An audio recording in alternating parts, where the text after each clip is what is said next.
Praise the Lord, hallelujah. एक बार फिर से मैं परमेश्वर का धन्यवाद करता हूँ इस अवसर के लिए जो हम लोगों को प्रभु ने दिया है ताकि हम उसके वचन में संगति कर सकें। और आप सबका एक बार मैं फिर से स्वागत करता हूँ इस प्रभु के वचन के अध्ययन में। आइए मेरे साथ निकाल लीजिए गलातियों की पत्री, उसका 6 अध्याय 11 से लेकर के 13 वचन तक पढ़ेंगे। मैं आपके साथ पढ़ देता हूँ। देखो, मैंने कैसे बड़े बड़े अक्षरों में तुमको अपने हाथ से लिखा है। जो लोग शारीरिक दिखावा चाहते हैं वे ही तुम्हारा खतना करवाने के लिए दबाव डालते हैं, केवल इसलिए कि वे मसीह के क्रूस के कारण सताए ना जाएं। क्योंकि खतना कराने वाले स्वयं तो खतना पर नहीं चलते, परंतु तुम्हारा खतना इसलिए कराना चाहते हैं कि तुम्हारी शारीरिक दशा पर घमंड करें। मेरे प्रियो, हम जब देखते हैं पौलुस अपने इस गलातिया की पत्री में अंतिम चेतावनी और अभिवादन के उसमें पहुंच गया है। मेरे प्रियो, टॉपिक जो मैं शेयर करना चाहता हूं वो है स्वतंत्रता की सच्ची पहचान या स्वतंत्रता का सच्चा चिन्ह क्या है। यहाँ पर हम देखते हैं पौलुस कह रहा है, देखो मैंने कैसे बड़े बड़े अक्षरों में तुमको अपने हाथ से लिखा है। यहाँ पर पौलुस गलातियों के कलीसिया का ध्यान आकर्षित करना चाह रहा है, उनके मन से बातचीत करना चाह रहा है और उनको बताना चाह रहा है कि ये जो पत्री है वो मैंने ही लिखी है।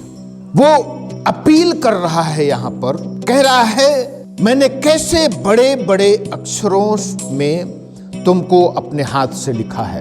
कई बाइबल के विद्वान कहते हैं, जैसा कि पौलुस दूसरी कुरिन्थियों में चर्चा करता है, कांटा चुभाया गया है। तो कई लोगों का मत है कि पौलुस के आंख में कुछ समस्या थी जिसके कारण वो प्रॉपर तरीके से देख नहीं पा रहा है। क्योंकि गलातिया की कलीसिया को ही लिखता है पौलुस कि तुम मेरे लिए अपनी आंख भी नोच सकते थे। तो मेरे प्रियो, कुछ भी हो, चाहे वो उसकी आंख में समस्या रही हो या जो भी समस्या रही हो, हम उन सब चीजों में नहीं जाना चाहते हैं, परंतु हम ये देखना चाहते हैं कि पौलुस गलातियों की कलीसिया को अपील कर रहा है कि मैं तुम लोगों से कितना प्यार करता हूं और कितनी चिंता करता हूं, कितनी देख रेख करता हूं।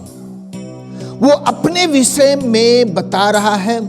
फिर उसके बाद पौलुस उन झूठे शिक्षकों के विषय में बता रहा है कि जो झूठी शिक्षा देने के लिए तुम्हारे पास पहुंचे हैं, उनका व्यवहार कैसा है, उनका चरित्र कैसा है, वो क्यों तुम लोगों के बीच में पहुंचे हैं और झूठी शिक्षा दे रहे हैं। तो 12 और 13 वचन में वो यही बताने की कोशिश कर रहा है उन झूठे शिक्षकों के विषय में, उन झूठे आंदोलनकारियों के विषय में। वो लोग जो कर्मकांड पर विश्वास करते थे, कर्मकांड पर भरोसा रखते थे, उनके विषय में वो बता रहा है। पहली चीज जो पौलुस बता रहा है कि ये जो कर्मकांडी लोग हैं, ये जो झूठे आंदोलनकारी लोग हैं, ये जो झूठे शिक्षक हैं, वो लोग डींग मारने वाले हैं। जब हम लोग 12 वचन का पहला भाग पढ़ते हैं और 13 वचन का अंतिम भाग पढ़ते हैं, यहां पर लिखा है जो लोग शारीरिक दिखावा चाहते हैं, और 13 का लास्ट में लिखा है तुम्हारा खतना इसलिए कराना चाहते हैं कि तुम्हारी शारीरिक दशा पर घमंड करें। तो वो लोग जो है दिखावा और घमंड, जो शब्द मैंने यहां दिया है, वो लोग डींग मारने वाले लोग हैं। मेरे प्रियो, एक सच्चा सेवक जो परमेश्वर का भय मानता है, जो परमेश्वर की सेवा करता है, उसमें और जो झूठी शिक्षा देने वाले लोग हैं, जो घरों घरों में जाते हैं और उन लोगों को अपने वश में कर लेते हैं, जो प्रभु का वचन कभी कभार पढ़ते हैं, प्रभु का वचन कभी कभार उठाते हैं, और कई बार ऐसे लोगों के मन को उलट पुलट देते हैं, जिनकी बाइबल कहीं किसी अलमारी में या कहीं किसी शो पीस में रखी हुई होती है, जिसमें धूल भर जाती है। वो नाम के तो मसीही हैं, लेकिन सच्ची मसीहियत के विषय में उन्हें पता नहीं है। तो ये जो झूठे शिक्षक लोग हैं, ये उन्हीं के पास जाते हैं और फिर उनको व्यवस्था के विषय में बताते हैं, और फिर उसके बाद जाकर के वो लोगों के बीच में डींग मारते हैं। वो शारीरिक दिखावा चाहते हैं, लोगों के बीच में बताना चाहते हैं कि उन्होंने कितने लोगों के साथ, कितने लोगों को उलट पुलट कर दिया है, कितने लोगों के विश्वास को खत्म कर दिया है, और कितने लोगों को अपने विश्वास में लेकर के आ गए हैं। दूसरी चीज जो मैं बताना चाहता हूं इन वचनों में, वो लोग समझौता करने वाले लोग होते हैं। जब हम प्रभु का वचन पढ़ते हैं 12 के दूसरे भाग में, वे ही तुम्हारा खतना करवाने के लिए दबाव डालते हैं, केवल इसलिए कि वे मसीह के क्रूस के कारण सताए ना जाएं। ये जो झूठे शिक्षक हैं, ये इसलिए उन विश्वासियों के पास जाते हैं, जो विश्वासी लोग परमेश्वर के वचन का कभी कभार अध्ययन करते हैं और कभी कभार सुनते हैं। उन लोगों के पास जाते हैं ये लोग, और उनको व्यवस्था की ओर लौटने के लिए इसलिए कहते हैं क्योंकि व्यवस्था बहुत सारी चीजों से दूसरों से मिलती जुलती है। विश्वास एक बिल्कुल डिफरेंट है, क्योंकि हम लोगों का जो उद्धार है वो यीशु मसीह के लहू से होता है, और वो भी विश्वास से, कर्मों से नहीं होता है।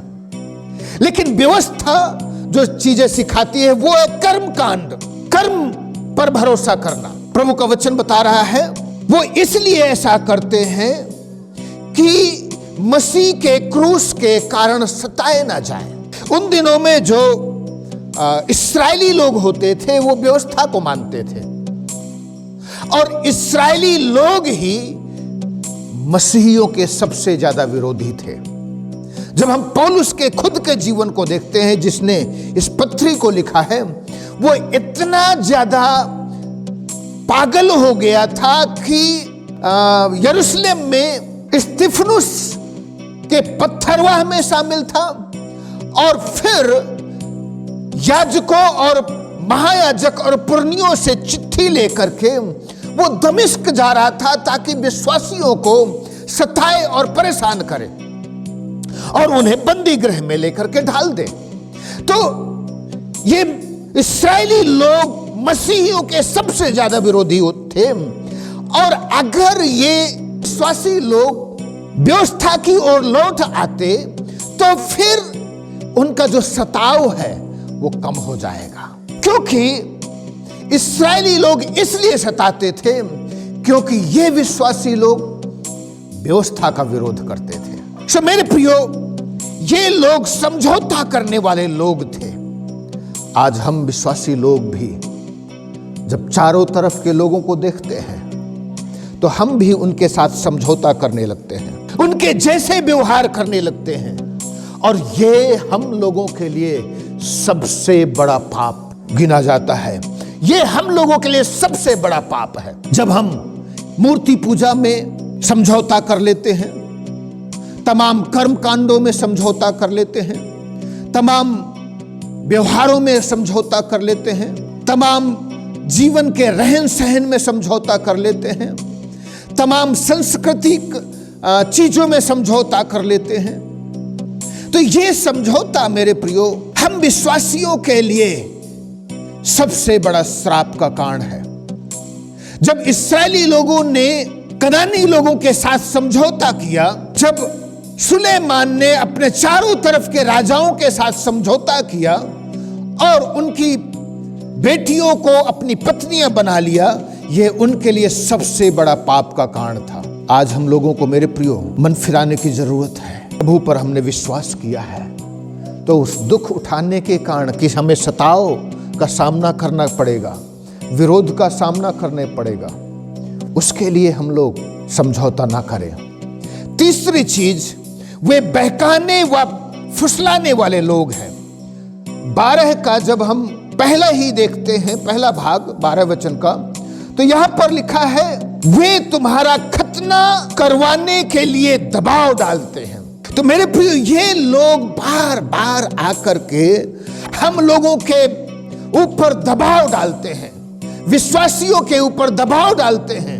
जो विश्वासी प्रभु के वचन को सही तरीके से नहीं जानता और प्रभु के वचन को कभी कभार उठाता है, उसको प्रभु के वचन का ज्ञान नहीं है, तो ऐसे लोगों के पास आकर के वो लोग बार बार दबाव डालते हैं, क्योंकि उनको पता चल जाता है इस व्यक्ति को प्रभु का वचन का ज्ञान नहीं है, क्योंकि ये उत्तर नहीं दे रहा है मेरे प्रश्न का, मेरी बातों का, इसलिए इसको वचन का ज्ञान नहीं है, इसलिए ये लोग जाकर के उन लोगों को बार बार अपनी बातों में दबाव डालते हैं। और चौथी चीज, जो ये लोग हैं वो पाखंडी लोग होते हैं। जब हम लोग पढ़ते हैं 13 वचन का पहला भाग, तो यहां पर लिखा है खतना कराने वाले स्वयं तो व्यवस्था पर नहीं चलते। ये लोग जो खतना कराने के लिए बोलते हैं, ये खुद व्यवस्था पर नहीं चलते हैं। मेरे प्रियो, जो आपके पास आते हैं और व्यवस्था की बातों को सिखाते हैं, व्यवस्था में बहुत सारी चीजें आ सकती हैं जिसमें कर्मकांड है।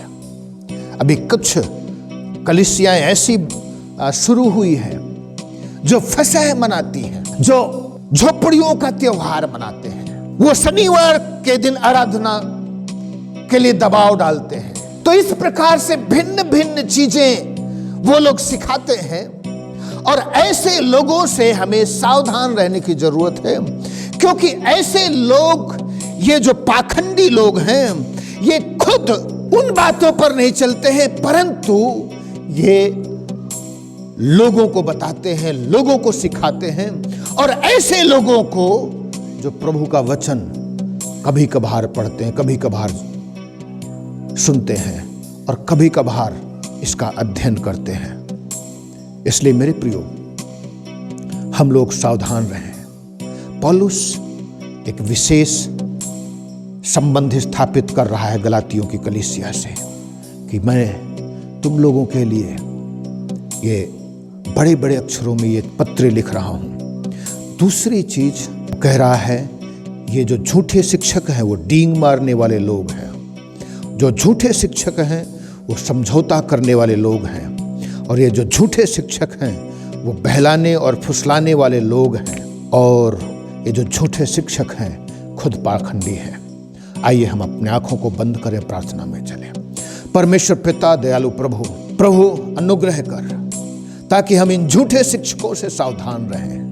और परमेश्वर, हम सदैव प्रभु तेरे वचन की सच्ची नींव पर बने रहें, जैसा कि प्रभु तेरा सेवक पौलुस लिखता है 2 कुरिन्थी 4 अध्याय में, वो कहता है वो मिलावट नहीं करते हैं हम। तो मेरे प्रिय अनुग्रह कर, ताकि हम तेरे वचन में मजबूती से खड़े रहें और ऐसे मिलावटी करने वाले लोगों से सावधान रहें। प्रभु, ऐसे झूठी शिक्षा देने वाले लोगों से सावधान रहें। धन्यवाद करते हैं। प्रार्थना करता हूं प्रभु, इस वक्त यदि कोई बीमार है प्रभु, तो अपना हाथ बढ़ा दे और प्रभु उन सबको स्पर्श कर और छू करके चंगा कर दे। तू आश्चर्य कर्म कर। धन्यवाद करता हूं, तूने प्रार्थना को सुना है। यीशु के नाम से मांगता हूँ इस प्रार्थना को, आमीन। प्रभु आप सबको आशीष दे, सबको जय मसीह की।